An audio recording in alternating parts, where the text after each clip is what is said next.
Hi everyone, welcome to my channel. आज चाहिँ यसो एउटा सानो कार्यक्रम फङ्सन भएकोले चाहिँ रोटी चाहिँ यसो चाहिँ बनाउने प्र्याक्टिस प्लस रोटी खाने मेलो र चाहिँ कार्यक्रम टर्ने हिसाब किताबले चाहिँ एउटा चाहिँ सेलरोटी पकाउन गइरहेको छु हामी चाहिँ। र मैले चाहिँ विशेष कस्तो भने ब्याटर चाहिँ मैले बनाएको र मेरो मिसेसले चाहिँ पोल्दै हुनुहुन्छ है। त्यो भिजन चाहिँ एकछिनमा देखाउनु पर्यो हजुरलाई। र रोटी चाहिँ एकदमै राम्रो फुलेको छ, फुलेको अवस्था एकदम ठुलो, सोचेभन्दा राम्रो, यति राम्रो पनि हुँदो रहेछ सेलरोटी, ठुलो हुँदो रहेछ भन्ने है। ओके, यो चाहिँ अब सेलरोटी पकाउँदै गरेको अवस्था हो। यो चाहिँ जुन चाहिँ अलिकति ठुलो छ, मजाको छ, फुलिएको छ है, सोचेभन्दा अति राम्रो। यो चाहिँ ब्याटर मैले बनाएको र यो ब्याटर चाहिँ मैले बनाएको यताको चाहिँ अलिकति थिन छ, त्योभन्दा लिटिल थिन। अनि यो चाहिँ अब मेरो मिसेसले आफै क्रिएट गरेको ब्याटर, आफै बनाएको, पिठो कुटेको सबै आफै बनाएको, सब एभ्रिथिङ मेरो मिसेसले रेडी गरेको। र यताको चाहिँ अब मैले हो, मैले चाहिँ एकदम बनाएको ब्याटर चाहिँ एकदमै सोचेभन्दा द बेस्ट वान भइरहेको छ। ओके, र यहाँ रेडी छ, यहाँ पनि अब तयार हुँदैछ।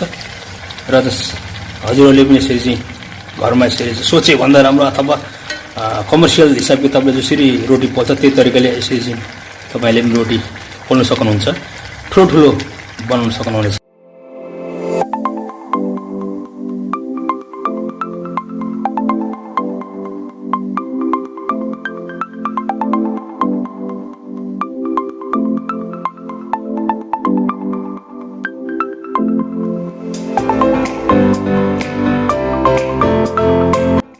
हेर्नुहोस् रोटी ठुलो पनि छ, एकदम आकार पनि हेर्नुहोस्, सोचेभन्दा अत्याधिक ठुलो। हेर्नुहोस् यसको मजाको छ, आकार पनि हेर्नुहोस्।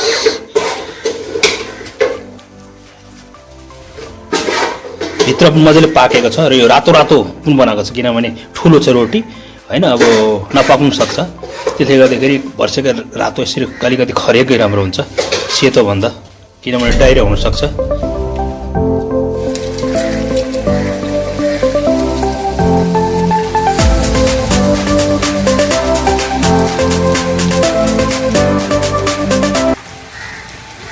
र हेर्नुहोस् राम्रो छ आकार।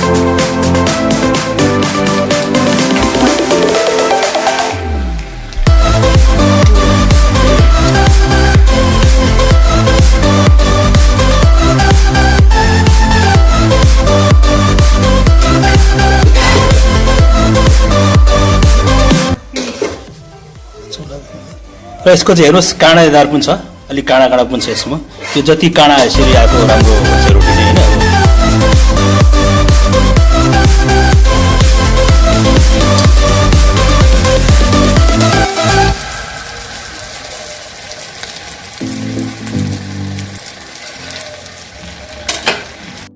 र यो चाहिँ मेरो विशेष हुनुहुन्छ। र भन्नुपर्दा चाहिँ यो चाहिँ खासै फर्स्ट टाइम हो रोटी पोल्ने क्रम पनि, अनुभव पनि होइन, हामी हेरेर यसरी फर्स्ट एक्सपिरियन्स हो यो चाहिँ हाम्रो। र अब यो फर्स्ट एक्सपिरियन्स चाहिँ अब कस्तो लाग्यो हजुरहरूलाई? हामीले चाहिँ जहाँसम्म धेरै राम्रो भएको जस्तो लाग्यो रोटी यो हेरेर, अब त हजुरहरू कस्तो लाग्यो? यदि तपाईँलाई मन पऱ्यो भने प्लिज लाइक, सेयर, कमेन्ट र फाइनली मेरो च्यानललाई माया गरिदिनु होला, सब्सक्राइब गरेर नोटिफिकेसन बेल दबाउन चाहिँ नभुलिदिनु होला भन्न चाहन्छु। Okay, thanks for watching this video. Okay, bye. Subscribe my channel and hit the bell icon please.